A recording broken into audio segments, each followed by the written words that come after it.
Hi lovelies, and welcome back to this channel. If you are new here, my name is Belinda Strana. Thank you so much for all the love and support.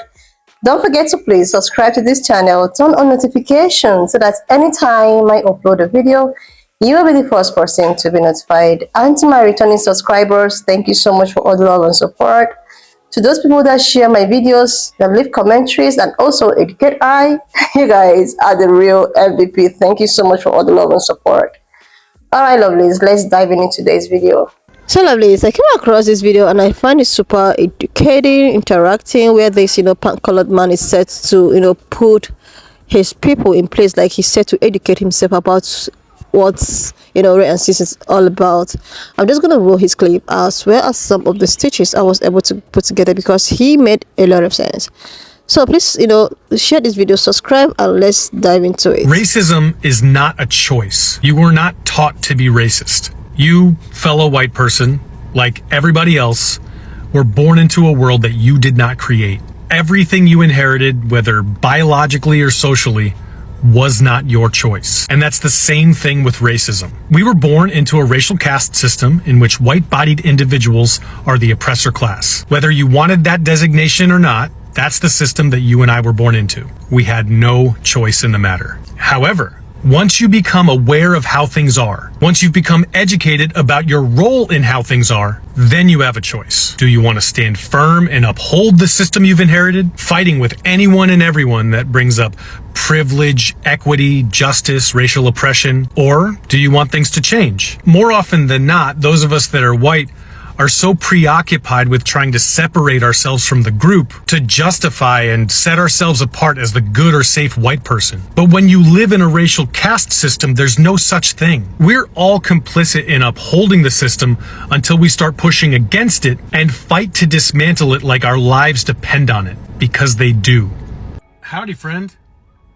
Yeah, that's your choice, and one that most people wouldn't be willing to admit that they've made, so thank you for your honesty. But I want to talk about the part where you write, "I will not fight to help people who hate me." First, why do you think people hate you? Second, who do you think it is that hates you? And third, why do you think you'd be fighting for anyone other than yourself? One of the most challenging parts in talking about white supremacy culture with fellow white-bodied individuals is that we're so unaware of the ways in which whiteness has dehumanized us. We're pretty clear about how black, brown, indigenous, and other people of color have been dehumanized and oppressed, but we're not nearly as aware of the harm that white supremacy culture has done to us. So let's be very clear. When I fight against white supremacy culture, I'm fighting like hell for my humanity. And the only reason I'm even aware of how white supremacy culture has stripped me of my humanity is because of relationships with black, brown, indigenous, and other people of color. People who have graciously shared their experience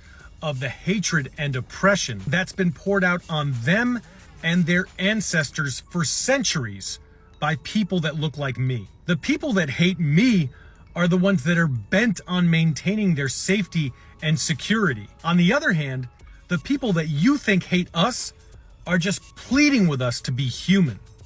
You wrote, "So if someone that isn't white hates on a white person based on their skin color, what do you call that?" You're not gonna like my answer. I call it justifiable. White-bodied people have conquered and colonized almost this entire planet. As a history teacher, I teach my students about the scramble for Africa, in which all of these European countries came together to decide which parts of Africa they were going to colonize. And then about the age of exploration, in which Europeans sailed over to the Western Hemisphere and committed genocide against any and every indigenous population they came across. And then I teach about the transatlantic slave trade, and then slavery, and then Jim Crow, and then the war on drugs, and then mass incarceration, and then about people that deny the experience of black, brown, indigenous, and other people of color to this day. So you ask me, would I call a person that hates on a white person because they're white? I call them a reasonable human being who's just making decisions based on reason and experience. You wrote, "Hate is taught, not inherited." This comment here perfectly puts on display why it's so difficult to communicate with a person about racism when they view the world through the lens of individualism. First of all, I'm not talking about hatred. I'm talking about a system, specifically the racial caste system in the United States. I am saying that the reason racism persists so effectively is because it's built into the system. And something that's built into the system doesn't need to be taught explicitly. And the problem with believing that it's taught and that it's just individuals making choices is that it relieves us of having any responsibility in perpetuating the system. It appears to me that people who respond this way to conversations about systemic racism are only trying to remove themselves from societal problems. Their primary goal is to hold on to the belief that they're good and to project that to people around them. So if you tell a person that believes in their inherent goodness that they've inherited and benefit from a system that's based on racial hatred, they absolutely must outright deny it, or else everything will fall apart, at least in their mind. My friend John wrote, "The uptick in the responses you're getting continues to shed light on why I refuse to have these conversations. The anguish of reflection is deep. It's so much easier to deflect and get mad than to be open." Yes, absolutely, my friend. The conversations that I have with other white folks about racism are incredibly frustrating. And at the same time, that frustration is never combined with racial trauma for me. And one of the reasons that I'm able to have these conversations on a daily basis is because I was once the person that was way more interested in preserving my ego than I was actually listening to what people were saying. People have been incredibly gracious and patient with me as I've been in the process of deconstructing whiteness, and I consider it not only my responsibility, but a gift to do that with other white folks. I seriously love this. I like the fact that it's actually a pan-colored person that have to, bring out his time to educate his people that have refused to learn. Like, a lot of those people tend to okay, you people shouldn't blame us for what our ancestors has actually done in the past. I was not born then. I was not even in the picture and all of that. And this is just a misconception that most of them have without realizing that the society and the structure of the society has been built upon races. So even if you are not born there, but the fact that you came out in such society that have been projected for you to have privilege and for other people not to have the privilege that you have has actually make it automatically something that these other people that doesn't have privilege need to deal with through the rest of their life. So it's now left for you, on the other hand, as a pan-colored person, to actually educate yourself, try to see reasons why you have to educate yourself before coming out there to actually do something that you will not be pleasing to do. So he was just talking and trying to shed light on how they have to educate themselves about this racist things and all of that. And somebody have to leave something in his comment section, trying to talk about how he will have to embrace his racist and not fight towards someone that dislike him. And I was like, nobody actually dislike you. Like, black people do not dislike you. They only dislike the system that have put you, to just in a position of being able to subdue them, to become racist towards them, and to also have the power to do whatever you want to do with them and get away with it. And meanwhile, if them in the other hand does the same thing, they are not going to get away with it. And another thing these people is begging and clamoring for is for them to be treated at the same equal rate at which these privileged people are treated. It's not as if we hate you or we don't like you. It's just that the way your people treat those people have put them in a position not to be comfortable with you.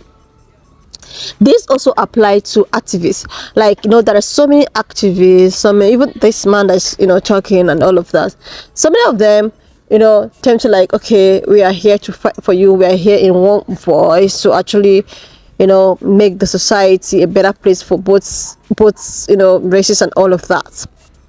But in a situation whereby these, black people actually needed help and needed, people like you to come out and speak out and do and all of that, you guys tend to draw backward and leaving these people disappointed.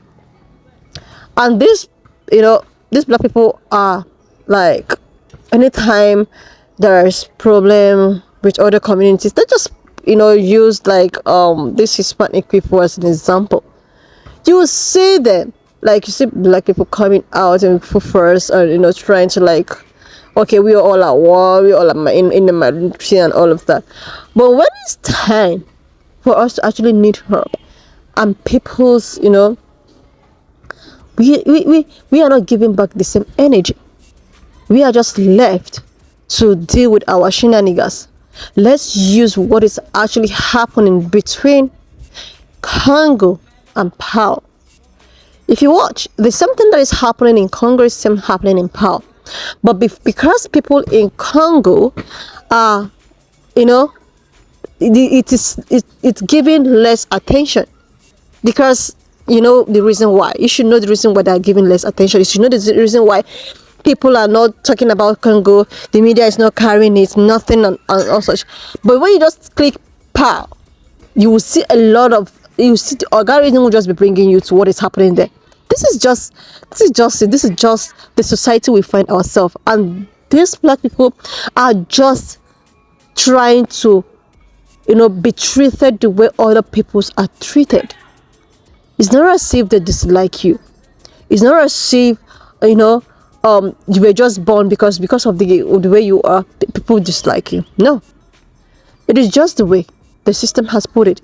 It is just the way you have refused to educate yourself. You have refused to actually know the root of all these problems. That is why some of them would just, oh my God, I don't know what you're talking about. You don't need any reparation because I was not there. You must not be there to pay for the sins of your father if you're still benefiting from those sins. If you're still benefiting from the sins your fathers has committed, years ago, you are obligated to pay for it. Unless you will tell me that you have to destroy everything that you are benefiting from your forefathers. This is just a simple logic. So nobody is disliking anyone. Everybody is just trying to to be treated. Like I saw a video of South African, South Africans and all of that. He was talking about how some white South Africans are trying to make it possible for them not to be treated the same way they actually treated black people in the days. And someone still replied that nobody is trying to revenge whatever happened long ago. These people are just begging. They are advocating to be treated equally, to be treated at least nicer. They don't want to revenge anything. Nobody is trying to nobody want to do that. It's just that they want to be treated equally. They want to just forget about the person and go there, do their thing. But you guys keep giving rooms. Some people still have this resist towards them. Some people will still want to oh my goodness. Anyways, lovelies, why not just leave me your thoughts in the comment section of what you think of this video. And do not forget that we do not support any form of bullying, harassment, or whatsoever. We're just here for educational purposes. So please share this video, subscribe to this channel if you're here to do that. And I will see you, lovelies, when I upload. And if you have watched up to this extent, thank you so much for all the love and support. Don't forget to please leave me your own thoughts in the comment section of what you think of this video. And do not forget that this channel, we do not support any form of bullying, harassment, or whatsoever. We're just here for educational purposes. So please share this video, subscribe, and leave your thoughts. And I will see you, lovelies, when I upload the next one.